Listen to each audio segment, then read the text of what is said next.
বন্ধুরা দেখুন বেগুনগুলো ভাজার জন্য আগে থেকে তেলটা বসিয়ে দিয়েছিলাম। তেলটা খুব ভালো মতো গরম হয়ে গেছে, তেল থেকে ধোঁয়া উঠছে। ধোঁয়াটা গরম তেলে বেগুনগুলো দিয়ে লাল লাল করে ভেজে নিচ্ছি। এমনিতে বেগুনগুলো কালার লাল হয়ে যাবে যেহেতু চিনি মাখানো আছে।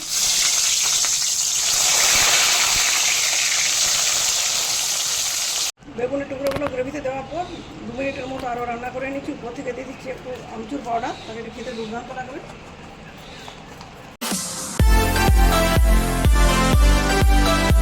নমস্কার বন্ধুরা, আমার চ্যানেলে আপনাদের সবাইকে স্বাগত জানাচ্ছি সম্পূর্ণ একটা নিরামিষ রান্নার রেসিপির সাথে। দেখুন এখানে আমি বেগুন নিচ্ছি। বেগুন আর সকলে খেতে পছন্দ করি। বেগুনের ভর্তা বানিয়ে খাই, ভাজা করে খাই, এবার লিট্টি চোখা খেতেও বেগুনের ব্যবহার করা হয়। বিভিন্ন ধরনের ডাল, যেমন পাঁচমিশালি ডাল সেগুলোতে বেগুনের ব্যবহার করা হয়। সকলেই কম বেশি বেগুন খেতে পছন্দ করি। যাদের বেগুন খেলে মুখ কুটকুট করে, ওরা অ্যালার্জির প্রবলেম আছে, তারাও মোটামুটি অ্যালার্জি ট্যাবলেট খেয়ে 2 দিন বেগুনের ভর্তা খাননি এটা বলতে পারবে না। তো বন্ধুরা, আমি আজকে বেগুনের একটা সম্পূর্ণ নতুন ধরনের রেসিপি আপনাদের সাথে শেয়ার করছি। প্রথম থেকে শেষ পর্যন্ত ধৈর্য ধরে আমার ভিডিওটি দেখবেন। যদি ভালো লাগে লাইক, শেয়ার এবং চ্যানেল সাবস্ক্রাইব করে না থাকলে চ্যানেলটি সাবস্ক্রাইব করে আমার পাশে থাকবেন। আমি বানাবো দই বেগুন। দই বেগুন বানানোর জন্য দেখুন এখানে 3টে বেগুন নিয়েছি। এখানে বাড়িতে বানানো টক দই আছে, বিশেষ কোনো মশলা লাগছে না। নিয়েছি ধনে গুঁড়ো, লঙ্কা গুঁড়ো, হলুদ গুঁড়ো, 4টে কাঁচা লঙ্কা, কিছু কসুরি মেথি। তো প্রথমে বেগুনটা কেটে নিচ্ছি। দেখুন মাছ বরাবর প্রথমে কেটে নিচ্ছি 2 পিস করে।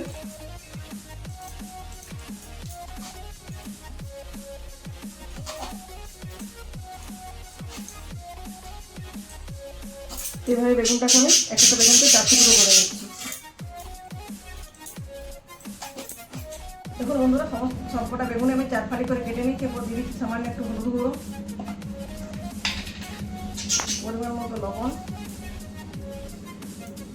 আর দিয়ে দিচ্ছি 1 চামচের মতো চিনি।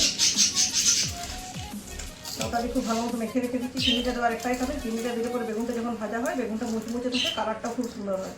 এবার লবণ হলুদ চিনি মাখিয়ে বেগুনটা 15 মিনিটের মতো রেখে দিচ্ছি। ফিরে আসছি 15 মিনিট পর। দেখুন বন্ধুরা, বেগুনগুলো খুব ভালো মতো ম্যারিনেট হয়ে গেছে। চলুন বেগুনগুলো ভাজা শুরু করবো। তার আগে যে গুঁড়ো মশলাগুলো নিয়েছি, বাটিতে একটু জল নিয়েছি, সেই জলে গুঁড়ো মশলা দিয়ে ভিজিয়ে দিচ্ছি। মশলাগুলো খুব ভালো মতো ভিজে গেলে সেট হয়ে যাবে। মশলা থেকে রান্নায় খুব ভালো একটা স্বাদও পাওয়া যাবে। তো বন্ধুরা দেখুন, বেগুনগুলো ভাজার জন্য আগে থেকে তেলটা বসিয়ে দিয়েছিলাম। তেলটা খুব ভালো মতো গরম হয়ে গেছে, তেল থেকে ধোঁয়া উঠছে। ধোঁয়াটা গরম তেলে বেগুনগুলো দিয়ে লাল লাল করে ভেজে নিচ্ছি। এমনিতে বেগুনগুলো কালার লাল হয়ে যাবে যেহেতু চিনি মাখানো আছে।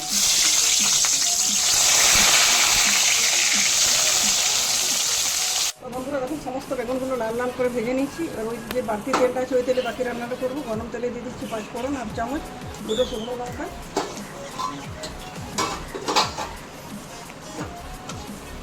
যেহেতু তেলটা গরম ছিল, ফোড়নটা খুব তাড়াতাড়ি ভাজা হয়ে গেছে। ওইখানে দিয়ে দিচ্ছি জিরে, ধনে, হলুদ গুঁড়ো যে পেস্টটা করেছি জল দিয়ে ভিজিয়ে খেতে।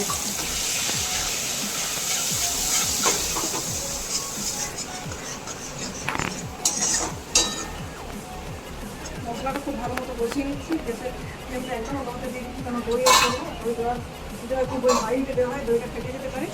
দিয়ে দিচ্ছি টক দই। টক দই দেওয়ার পর 1 চামচ ময়দা আমি জলে ভিজিয়ে রেখেছিলাম, ওটা দিয়ে দিচ্ছি যাতে কোনোভাবে দইটা কেটে নেবে। তো দিয়েছি সামান্য 1 চামচের মতো চিনি, আর লবণটা করে টেস্ট কমে দিয়ে দেবো। দেখুন বন্ধুরা, দইটা দেওয়ার পর সমস্ত মশলার সাথে মিক্স করে 2-3 মিনিট রান্না করে নিয়েছি। দইয়ের মধ্যে ময়দা দেওয়ার কারণে দইটা ফেটেও যায়নি আর গ্রেভিটাও ঘন হয়ে আসছে। এই ঘন গ্রেভির মধ্যে ভেজে রাখা বেগুনের টুকরোগুলো আমি এখানে দিয়ে দেবো। তার আগে একটু কালারের জন্য কাশ্মীরি লাল লঙ্কা গুঁড়োটা অ্যাড করছি, তাহলে দেখতে ভালো লাগবে কালারটা।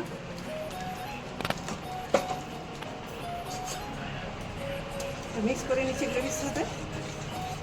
আর দিয়ে দিচ্ছি লবণ, 1/2 চামচের মতো লবণ। যেহেতু ভেজাতে লবণ দিয়েছিলাম, খুব বেশি লবণ দেওয়ার প্রয়োজন নেই। এরপর আস্তে আস্তে ভেজে রাখা বেগুনের টুকরোগুলো এখানে ছেড়ে দিচ্ছি। বেগুনের টুকরোগুলো গ্রেভিতে দেওয়ার পর 2 মিনিটের মতো আরও রান্না করে নিচ্ছি। উপর থেকে দিয়ে দিচ্ছি একটু আমচুর পাউডার, তাহলে এটা খেতে দুর্দান্ত লাগবে।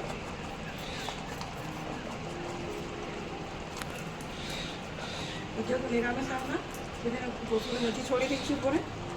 আর দিয়ে দিচ্ছি 4টে কাঁচা লঙ্কা। সবগুলো দেওয়ার পর গ্যাসের ফ্লেমটা অফ করে ঢেকে রেখে দিচ্ছি 4 মিনিটের জন্য। ফিরে আসছি 4 মিনিট পর।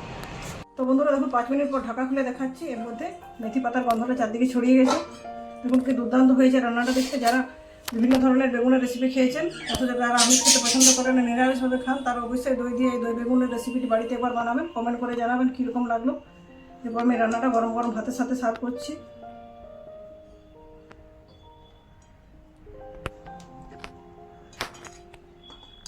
উপর থেকে দিয়ে দিচ্ছি একটু গ্রেভি।